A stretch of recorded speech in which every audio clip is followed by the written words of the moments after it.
Olá, meus queridos irmãos, minha querida irmã, estamos aqui mais uma vez para falar sobre os dogmas cristológicos.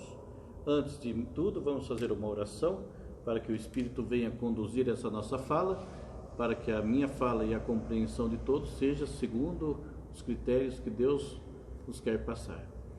Vinde, Espírito Santo, enchei os corações dos vossos fiéis e acendei neles o fogo do vosso amor. Enviai o vosso Espírito e tudo será criado e renovareis a face da terra.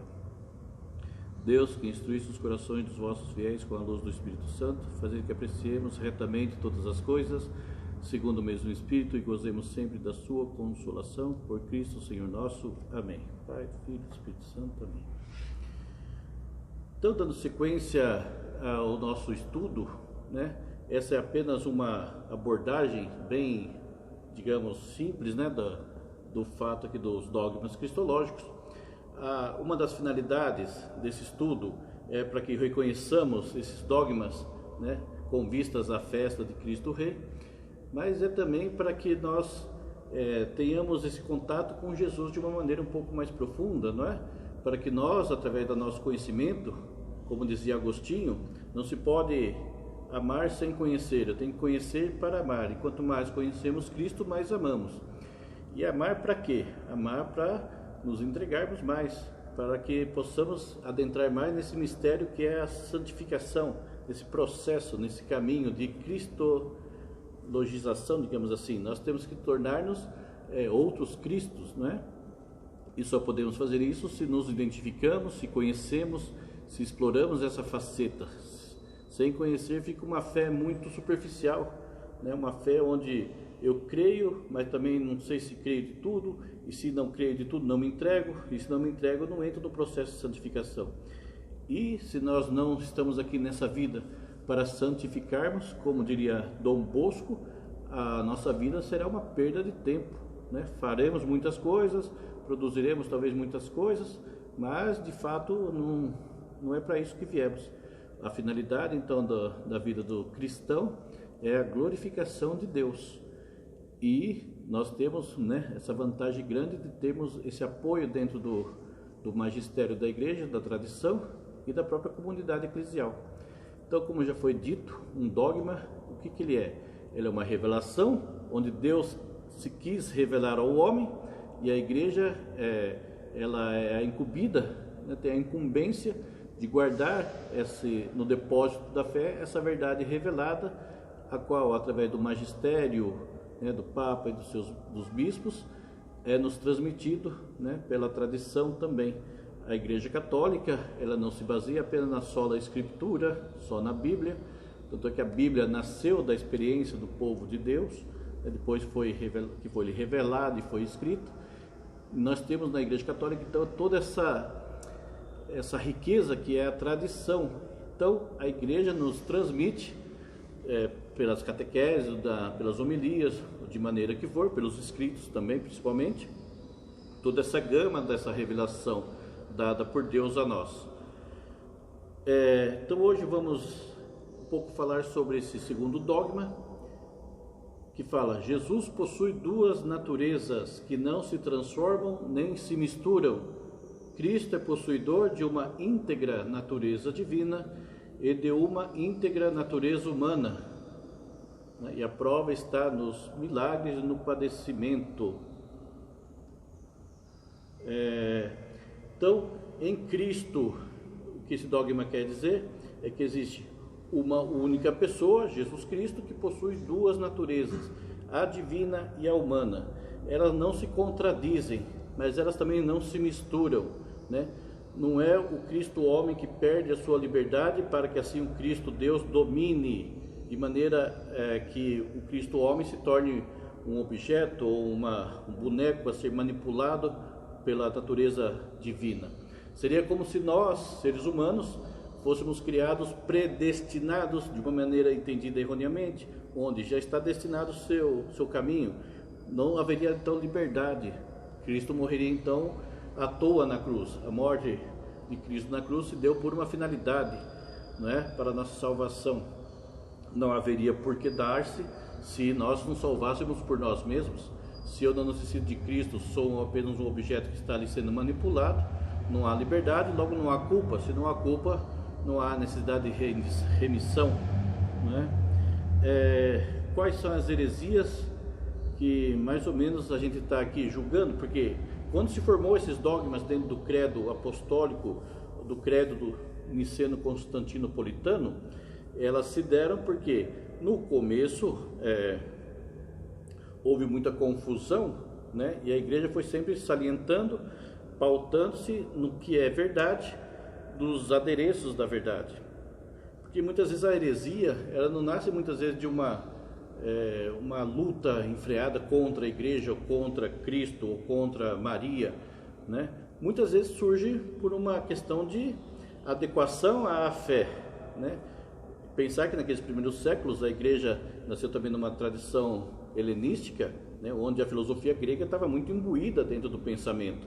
Então, para podar essas arestas, foi necessário que houvesse pessoas de grande índole que fossem direcionando, né, os chamados santos padres, Santo Agostinho, Santo Atanásio e assim por diante.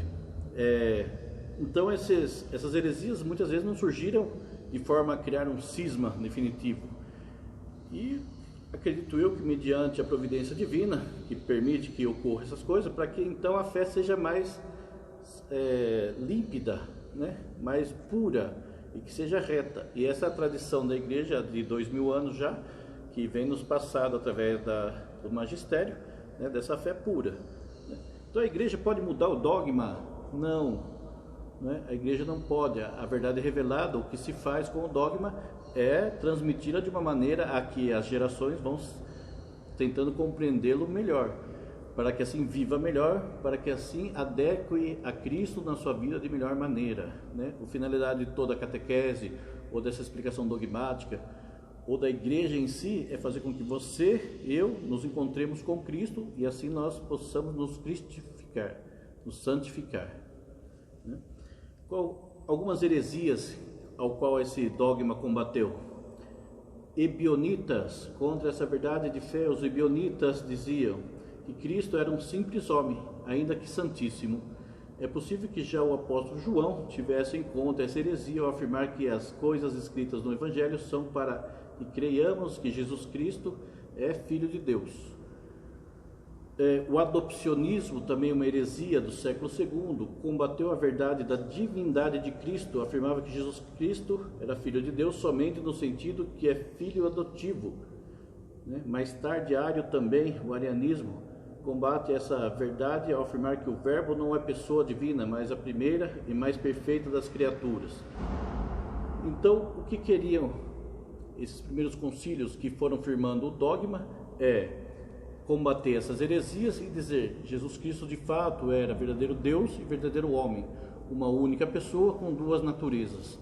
Podemos pensar, para ficar talvez um pouco mais claro, que nós não temos duas naturezas, a nossa natureza é única, mas nós queremos que a graça, através dos sacramentos, que a graça do Espírito Santo consiga fazer com que nós cheguemos ao profundo do nosso ser, onde está Deus, não é? A inabitação da Trindade em nós. O que cabe a nós fazermos? Darmos livre vazão para que esse Deus possa, que esse Espírito possa tomar a rédea da nossa vida. Mas isso não significa que nós percamos a liberdade, justo pelo contrário. Isso significa que nós nos tornamos mais livres. Quanto mais o Espírito guiar-me, mais livre eu sou. Porque muitas vezes eu quero e eu não consigo fazer o que eu quero, como diz São Paulo, e eu faço o que eu não quero. Porque como temos a nossa estrutura dentro de uma concupiscência, onde o pecado original fez com que rompesse, né, fragmentasse a minha estrutura, a minha imagem de Deus perfeita, né, somos imagem de Deus, fomos fragmentados, e através do batismo, né, isso nos é limpo, mas ainda continuamos caindo pela concupiscência, desejamos muitas coisas de uma imanência, né, as coisas do mundo. O mundo nos atrai por quê? Porque ainda estamos deformados, ainda queremos, porque somos seres dotados ao infinito, queremos o infinito, queremos Deus que nos completa.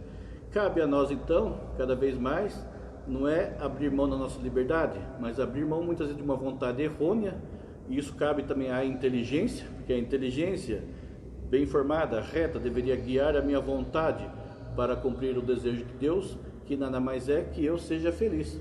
Eu e você queremos o quê? Ser felizes.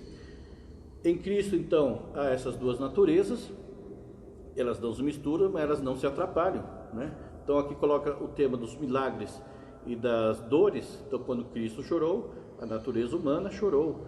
Quando Cristo fez o milagre, a natureza divina fez o milagre. Podemos dizer que a natureza humana estava em concordância com a natureza divina. Em Deus, como foi nos falado, nós nascemos nesse mundo empecatado, temos essa disposição da concupiscência pelo pecado original. Cristo não tem a concupiscência. Cristo foi preservado, como assim Maria, também sua mãe, foi preservada por ser mãe de Deus. Então Cristo não tinha essa concupiscência. Nele estava a perfeita união entre o divino e o humano. E se Cristo, né, quem se encarnou, Deus que se encarnou, não houvesse assumido toda a condição humana, se fosse Deus e o homem seria um boneco, não nos teríamos sido salvos. Se fomos salvos por Cristo é porque a encarnação do Verbo se deu de maneira a assumir totalmente o nosso ser, exceto no pecado. Então, meus queridos, desejo a vocês uma ótima reflexão, né? A reflexão principal é essa, que nós possamos conhecer mais a Cristo para nos sermos outros Cristos. Eu desejo um ótimo dia, uma ótima semana e até o nosso próximo encontro.